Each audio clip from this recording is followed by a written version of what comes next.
we're going to now turn to Emily Bernard, who also lives in South Burlington. We have a lot of great talent here in our community and teaches at UVM. She's a very prolific essayist. I love Langston Hughes. So her book of letters with Langston Hughes and Carl Van Vecken was just extraordinary for me because I learned about both of the men in a very intimate way, which is incredible. Tonight, she's going to read from her most recent book, Black is the Body, Stories from My Grandmother's Time, My Mother's Time, and Mine. And the LA Times named it, it gave it the Isherwood Prize in 2020 for autobiographical prose. So thank you, Emily, for joining us. And we're thrilled you're going to be sharing some reading with us. Thank you, John. Thanks for inviting me to be here. Hi, Tanya, around the corner from me, just a few feet, and Madeline, not terribly far away. It's great to see everybody tonight. I'm going to read it from my essay, Motherland, which is in Black is the Body. In the scene I'm going to read, my husband, John, and I are in Ethiopia and on our way to meet our daughters and their family for the first time. My daughters were born in the Tigray region in Ethiopia, near a town called Adigrat, where hundreds of people were killed in the Tigray War in November and December 2020. It is an honor tonight to read and remember my daughter's family and the people of Tigray. It is 6:30 a.m. in Adigrat. Our driver, Germa, takes us slowly along the rough, packed earth. The mountains in front of us have seen everything. Their outlines are so precise, they seem like cutouts in the sky. We drive slowly as the road thins and then disappears as if it has surrendered to the commanding natural landscape around us. Guillermo pulls the car to a gentle stop among small bunches of beavertail cactus with stems as wide and flat as paddles and decorated with bristles like stubble on a man's face. There are only 3 yards between us, but the men's voices sound tinny and far away. Underneath my feet, the earth is as light and packed as brown sugar. Within arm's reach is a small island of green bordered by a layer of rocks. In its center stands a tree with a thin trunk and a flowering crown, like a tall, skinny kid with an afro. In the distance, more trees, some dense and willowy, stand in a line on faded, cracked earth. The sky is thick with all the blue left in the world. I nearly trip on titanic pieces of shale. My boots catch in the valley of crevices between them. The sun quickly discovers the skin beneath my hair, hat, and the rest of my clothing. I feel its piercing impact in my joints and lungs. If we had been in the States, if we were anywhere else, I would have been preoccupied with how soon I could seek out a piece of shade under which to hide. But here, even as I stoop, stumble, and trudge my way forward, I begin to understand that beneath this piercing sun and breathtaking sky is exactly where I belong. Everything lies in front of me. Nothing is behind. There is no shelter, nowhere to hide. This sun, it may be relentless, but it is glorious too, evaporating any doubt about the road ahead. I stand up straight. The heat is not something to shun, I decide, but only something else to carry.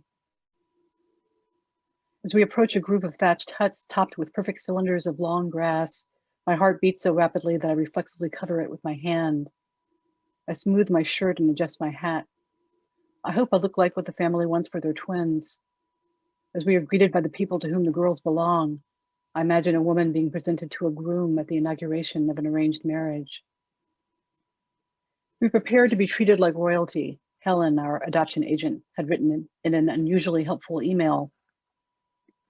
Indeed, the girl's family has slaughtered a sheep in our honor.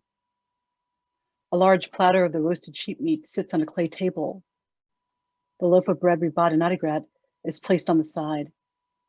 Everyone gathers to eat, but after a few token bites, I sit back on a bench molded from the same clay as the table and walls of the wide circular room.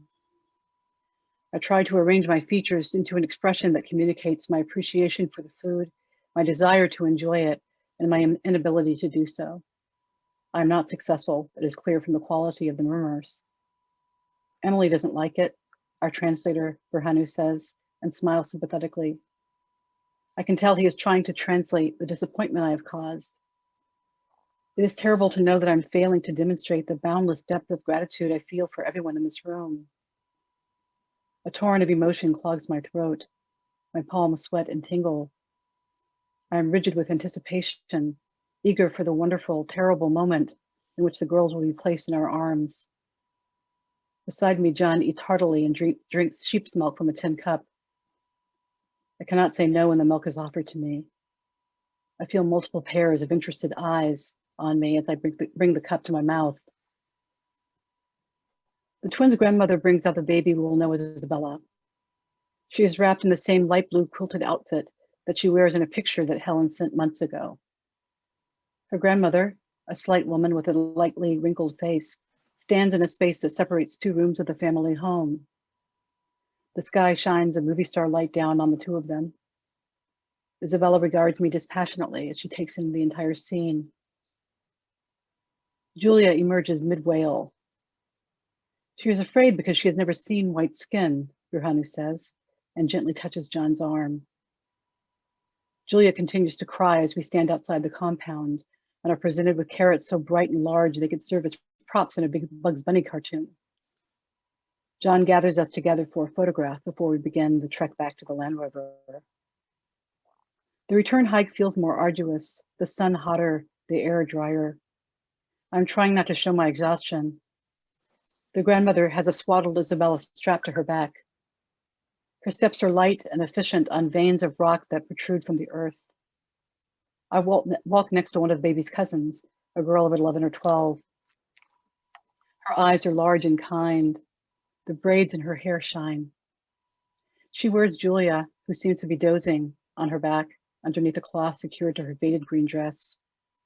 We take turns looking at one another and then looking away before the other one catches us.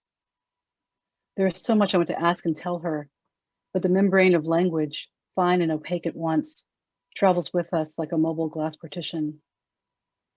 Even though it feels a bit silly, the next time I sense her looking, I meet her gaze, and for the second time today, put my hand over my heart.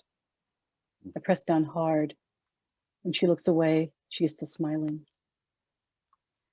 You're part of our family now, an older male cousin tells us, but that's it for goodbyes. John and I are hustled into the car, whose rumbling engine inspires more caterwauling from Julia. The babies are shuffled around. I hold Julia, who screams and stares at me with tears cascading from her eyes. Isabella rests quietly in John's lap, snug in the nest of his arms and chest. Suddenly, she sits up and opens her mouth slightly.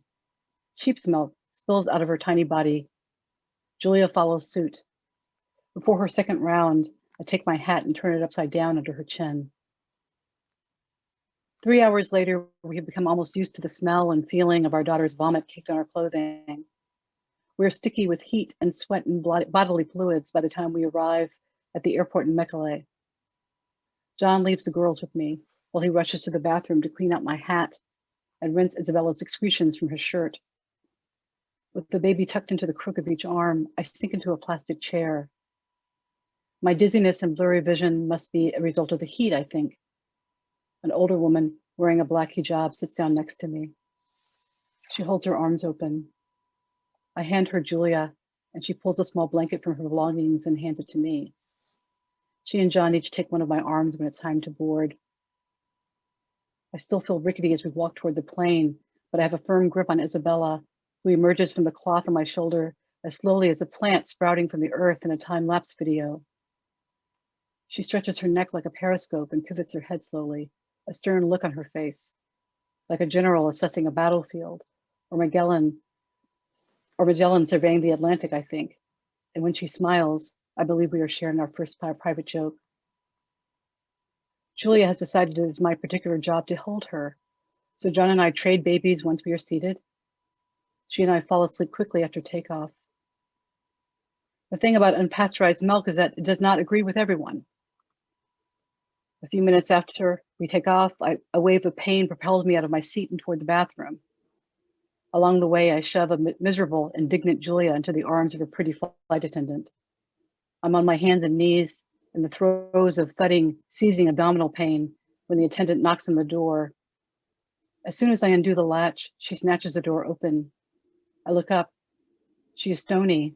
I am perpendicular. "Madam, your baby," she sniffs and presents me with Julia, who looks down at me with what appears to be alarm on her 12-month-old face.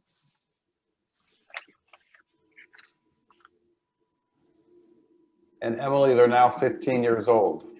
15 years old.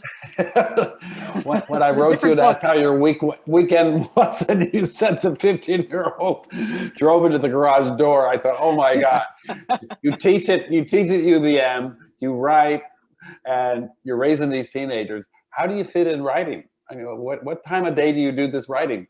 Do you go over to Tanya see the state Stone? of my house. Yeah, okay. I mean, really, how does it work? Yeah. How does it work? I mean, I think, 1 hour at a time. Yeah. And one deadline at a time, and fear of being publicly shamed. So, I mean, yeah, I think we all make it up as we go, and there are ebbs and flows, times when you can get the work done and times when the laundry demands your attention. All right. So it's a constant shuffling, but I'm not the first person, I'm not the first mother to go down this road, for sure. And what are you working on next? I'm working on a book. It's a series of 8 biographical portraits of Black women. And I'm interested in the undersung or the unsung. And I'm interested in writing about what happens to women whose lives don't follow a certain trajectory, and who have to use the word we use a lot today, who have to pivot, who went into roadblocks because of politics, because of identity issues, and have to find a way to make a way out of no way. Like Gladys Bentley is somebody I'm really fascinated with, who's an incredible blues performer, an out lesbian, but with the rise of McCarthy had to try to really transform herself and maintain a career. Yeah. So I'm interested in those stories and asking what happens and I'm interested in kind of, I think, asking questions about our very American narratives about success and what success really means. Well, I think each of our writers tonight is in their own lives are doing what success really means. So thank you for that, and thank you for joining us tonight.